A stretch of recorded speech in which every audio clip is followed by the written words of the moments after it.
sworn in as Indonesia's 7th president. Demi Allah, saya bersumpah. Joko Widodo took his oath today in front of about 700 parliament members as well as foreign dignitaries. The 53-year-old former furniture salesman with a common touch swept to power in July's presidential election with 53% of the vote. A slowing economy and a potentially hostile opposition will be early tests for the popular politician. His predecessor, Susilo Bambang Yudhoyono, the first directly elected president in Indonesia, stepped down after 10 years in power. Indonesia is the biggest economy in Southeast Asia. About 90% of its 250 million people are Muslims. A four-day plenary session of the Chinese Communist Party's Central Committee opened this morning in Beijing. Security has been stepped up in the capital city for the first time since the mainland adopted the reform and opening up policy in the late 1970s. The meeting of the party elite has made the rule of law its main theme.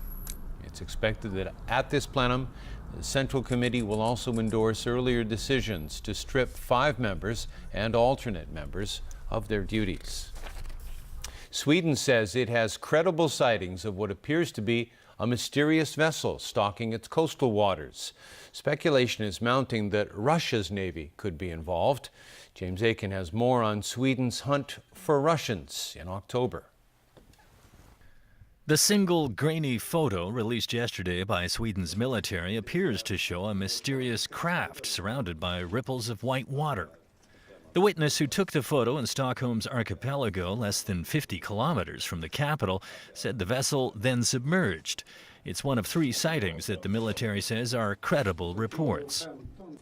It could be a submarine or a smaller submarine, according to Swedish Rear Admiral Anders Grenstad. But whatever it is, Grenstad says it does not belong to Sweden. Furthermore, Grenstad says the sightings have taken place in an area that is of interest to a foreign power.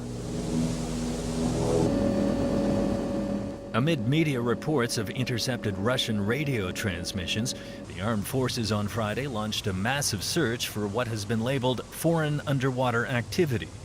The incident comes amid rising tensions between Russia and some Northern European Union members over Moscow's involvement in the Ukraine crisis.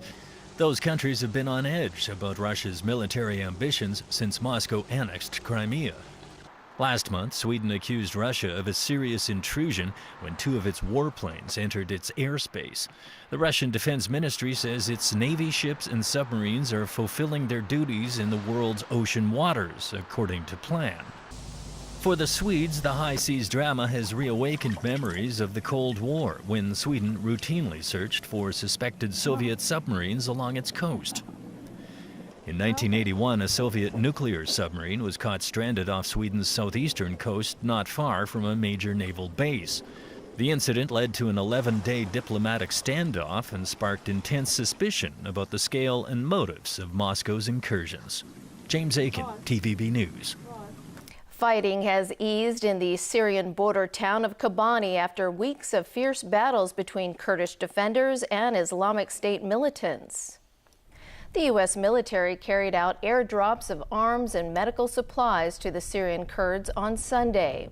The resupply to Kurdish fighters signals stepped-up U.S. efforts to help local forces beat back Islamic State fighters. The U.S. military says 135 airstrikes near Kobani in recent days has helped slow the militant advance.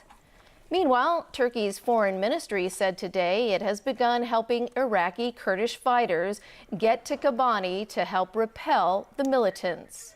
The Turkish government has turned down Syrian Kurdish requests to open a supply corridor to other Kurdish areas of northern Syria. The United States will issue strict new guidelines telling American health workers to cover their skin and hair when dealing with Ebola patients. The new measures were prompted by anxiety after 2 nurses became infected from the first patient who died of Ebola in the United States. On the upside, starting today, 48 people who might have had contact with Thomas Eric Duncan will no longer require monitoring for signs of the virus. And more good news coming out of Nigeria. Authorities there have officially declared Nigeria Ebola-free after a 42-day period with no new cases. And the Spanish nurse battling Ebola in Madrid appears to have overcome the deadly virus. The latest blood test revealed that Teresa Romero's immune system has eliminated the virus. German pilots union VC has called a 34-hour strike at Lufthansa beginning today. The strike affects all short and mid-distance flights from Germany. The work stoppage will also target long-haul services on Tuesday. Lufthansa has canceled some 1,400 flights involving more than 200,000 passengers. The pilots are locked in a bitter dispute with the management over retirement benefits. The union wants the airline to maintain a scheme that allows pilots to retire early at the age of 55 and still receive up to 60% of their pay before regular pension payments start. The management has offered to keep the pension scheme for employees who started before this year. But the airline wants to increase the earliest possible retirement age for new recruits. The union has rejected that proposal. All right, Chris, what do you have for us in sports today? Something a little bit different. Next month, boxer Manny Pacquiao returns to Macau to take on American Chris Algieri. Yesterday, Pacquiao took a break from training camp to make his professional basketball debut. Our Jameson Wong was in the Philippines with the champion as he lived out a dream. We're about 5 hours from game time. Manny is here at his home in Manila, having just arrived from General Santos City. He's relaxing a little bit before his big basketball moment. Who are we kidding? This is obviously a publicity